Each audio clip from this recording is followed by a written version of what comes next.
झारखंड में विधानसभा चुनाव की डुगडुगी कभी भी बच सकती है, जिसे देखते हुए हेमंत सोरेन सरकार पूरी तरह से चुनावी मोड में आ गई है। जनहित से जुड़ी नित नए फैसले लिए जा रहे हैं। 4 दिन पूर्व कैबिनेट की बैठक में जिन प्रस्तावों पर मुहर लगी, उसमें एक पोषण सखी की सेवा पूर्ण बहाली का भी मामला है, जिसको लेकर जश्न का माहौल देखा जा रहा है।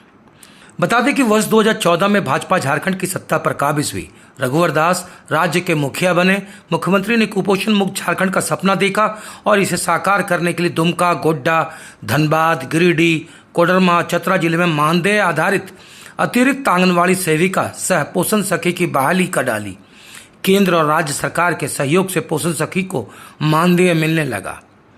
वर्ष 2017 से केंद्र सरकार ने इस मद में राशि देना बंद कर दिया। वर्ष 2019 में झामुमो के नेतृत्व में सरकार बनी। पोषण सखी बकाया मानदेय भुगतान की मांग को लेकर लगातार आंदोलन कर रही थी।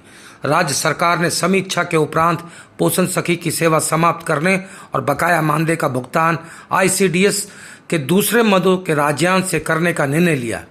1 अप्रैल 2022 से राज्य के 10,388 पोषण सखी की सेवा समाप्त हो गई थी। सड़क से सदन तक आंदोलन करते नजर आई पोषण सखी। सेवा समाप्त होने के बाद पोषण सखी सड़क से लेकर सदन तक आंदोलन करते नजर आई। इनकी बस एक ही मांग थी कि पोषण सखी की सेवा पूर्ण बहाल किया जाए। आखिरकार हेमंत सोरेन की सरकार ने पोषण सखी के दर्द को समझा और सेवा पूर्ण बहाल करने का निर्णय लिया। सेवा पूर्ण बहाली को लेकर कैबिनेट का मोहर लगते ही पोषण सखी के चेहरे पर मुस्कान लौट आई। मुरझाए चेहरे अचानक खिल उठे। सखियों द्वारा अबीर गुलाल लगाकर बधाई दी गई। पोषण सखी पूजा विश्वकर्मा ने कहा कि यह साबित हो गया है कि हेमंत है तो हिम्मत है। उन्होंने कहा कि सेवा समाप्त होने के बाद पोषण सखियों को काफ़ी परेशानी का सामना करना पड़ा। घर चलाने से लेकर बच्चों की शिक्षा दीक्षा भी प्रभावित हुई। लेकिन अब हेमंत सोरेन की सरकार ने 10,388 पोषण सखी की सेवा पूर्ण बहाल कर खोया हुआ सम्मान देने का काम किया है। सरकार के फैसले ने पोषण सखी को नया जीवन दिया है। चुनावी वर्ष में हेमंत सोरेन की सरकार जिस तरह नित नए फैसले ले रही है, उसे देखकर लगता है कि सरकार विपक्षी के लिए कोई मुद्दा छोड़ना नहीं चाहती है।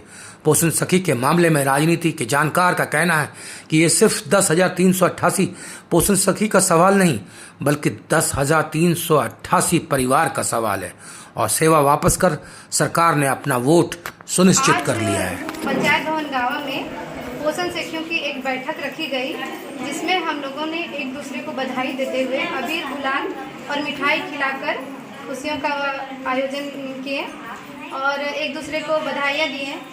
और जैसा कि मालूम है कि हम लोगों को 1 अप्रैल 2022 से ही सेवा मुक्त कर दिया गया था, जिस कारण हम लोग सभी बहनें 10,388 हम लोगों की संख्या है, सभी बेरोजगार हो गए थे।